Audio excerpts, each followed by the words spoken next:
কন্যা সন্তানদের দোষটা কি বলেন? মানে ওরা কি কন্যা সন্তান হয়ে জন্মেছে, এটাই ওদের দোষ?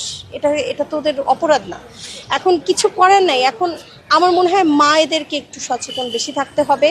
কন্যা সন্তানের মায়েদের উদ্দেশ্যে আমার একটা কথাই বলার আছে যে কন্যা সন্তানের মা যারা হয়েছেন তারা কন্যা সন্তানকে খুব টাচে রাখবেন, সবসময় চিন্তা করবেন এবং মেয়ের সাথে খুব ফ্রিলি মিশবেন। মেয়ে যাতে আপনাকে কিছু বলতে ভয় না পায়, আনইজি ফিল না করে।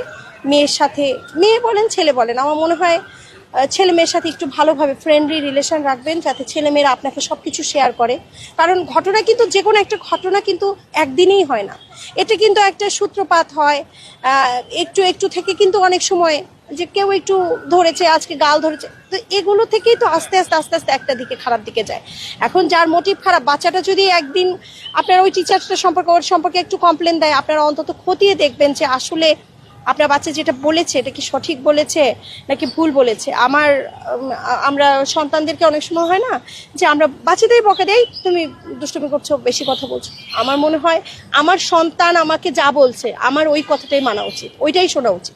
হ্যাঁ, বাচ্চারা দুষ্টুমি করবে, কিন্তু ওই যে ফ্যামিলি এডুকেশনটা যেন থাকে, যে মিথ্যা বলবে না, মিথ্যা না বলার এটা যেন থাকে। তাহলেই তো বাচ্চারা আপনাকে যেটা বলছে সঠিক যদি বলে, বাচ্চাদের ব্যাপারটা একটু বুঝে দেখবেন, একটু খতিয়ে দেখবেন, তাহলে তো আমার মনে হয় এই ধরনের ঘটনাগুলো অ্যাভয়েড করা।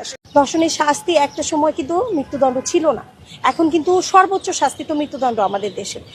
শিশু সহিংসতা দমন যে ট্রাইব্যুনালটা, ওই ট্রাইব্যুনাল কিন্তু শুধুমাত্র ধর্ষণ নিয়ে কাজ করছে না, শিশুর সাথে আরও যে ধরনের সহিংসতা হতে পারে সব ধরনের সহিংসতা নিয়েই ওখানে কাজ করছে। এবং ওখানে যে শাস্তির বিধান আগে যেটা ছিল ওটা অ্যামেন্ডমেন্ট হয়ে কিন্তু এখন মৃত্যুদণ্ড পর্যন্ত এসেছে।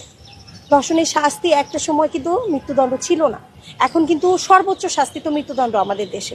এখন আপনি যেটা বললেন আমেরিকা বা সৌদি আরবিয়ার কথা মানুষ বলে যে শিরোচ্ছেদ করার বিষয়টা প্রকাশ্যে এনে, আবার এরকম ভয়ঙ্কর ভয়ঙ্কর যে শাস্তিগুলোর কথা, এগুলো বাংলাদেশে ইমপ্লিমেন্ট করার আমার মনে হয় কিছু কিছু ক্ষেত্রে সময় এসেছে। এখন এগুলো ইমপ্লিমেন্ট করা উচিত এবং এমন শাস্তি বিধান করা উচিত, সেটা আমি আগেই বললাম যে শাস্তি দেখে মানুষ ভয় পাবে, এই ধরনের অপরাধ পরবর্তীতে ঘটাতে আসলে দুবার চিন্তা করবে।